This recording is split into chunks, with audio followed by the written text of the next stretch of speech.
지난 5월 16일 미국 상무부가 화웨이에 대한 제재를 발표하자 화웨이 회장은 미국이 화웨이를 과소평가했다며 미국의 제재에도 문제없다는 자신감을 보였습니다. 하지만 현실은 기대처럼 되지 않고 있는데 화웨이 주력 사업인 5G 통신 장비 시장과 스마트폰 시장에서 빠른 속도로 추락하는 것으로 나타나고 있습니다. 안녕하세요, 파란나비입니다. 미국 상무부의 화웨이 제재 조치 발표 후 미국의 하드웨어와 소프트웨어 기업들이 대거 제재에 동참하면서 화웨이 스마트폰을 향한 제재 효과가 빠른 속도로 나타나고 있습니다. 삼성을 제치고 세계 1위를 차지하겠다는 기업이 맞나 싶을 정도인데 결국 화웨이 아너 브랜드 사장인 자오밍은 새로운 상황이 발생해 목표 달성을 자신할 수 없는 상황이라고 인정하고 나섰고, 화웨이 스마트폰을 위탁 생산하는 대만의 폭스콘은 생산 라인 일부를 가동 중단하는 상황에 이르렀습니다. 게다가 중국에서 화웨이 스마트폰 부자재 공급사 역할을 담당하며 매출 5천억이 넘는 위밍신이라는 기업은 화웨이가 스마트폰 생산 계획을 수정하면서 부자재 납입 연기를 통지하고 신규 주문도 하지 않자 8,000명이 넘는 직원을 대상으로 3에서 6개월간 강제 휴가 조치를 내렸습니다.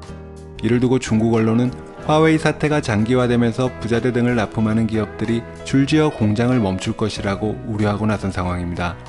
미국의 제재로 스마트폰 시장부터 타격을 받을 것이란 전망이 나오긴 했지만 불과 한 달도 되지 않아 제재 효과가 나타나면서 분기별 판매량을 확인할 겨를도 없이 생산 공장부터 직접적인 타격이 나타나고 있는 것입니다.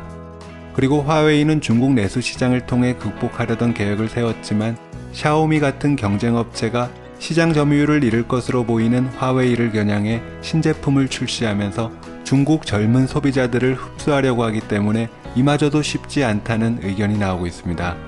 이러한 가운데 화웨이의 또 다른 주력 사업인 5G 통신 장비 시장에서도 잃어가는 빈자리를 노키아와 에릭슨 같은 기존 강자 기업이 일본 소프트뱅크 등과 계약하며 빠른 속도로 점유율을 높여가고 있습니다.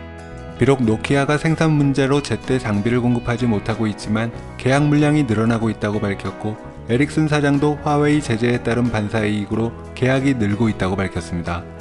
이처럼 화웨이 회장의 자신감과 달리 미국의 제재가 위협적이자 시진핑 주석이 직접 화웨이를 챙기고 나섰습니다. 중국의 5G 상용화 서비스 시점을 앞당겨 화웨이를 측면 지원하고 나선 것은 물론 러시아 방문길에서 러시아 최대 통신사인 모바일 텔레시스템즈와 화웨이가 손을 잡고 러시아 전역에 5G 네트워크를 설치하는 계약을 맺은 것입니다. 이처럼 시진핑 주석이 직접 나서서 화웨이를 살리고 있지만 트럼프 대통령도 영국 방문길에서 화웨이 죽이기에 직접 나선 상황이고, 메이 총리의 뒤를 이을 새로운 영국 총리 후보들이 화웨이 배제 의사를 밝히는 만큼 화웨이의 운명은 여전히 낙관적이지 않다는 의견이 나오고 있습니다.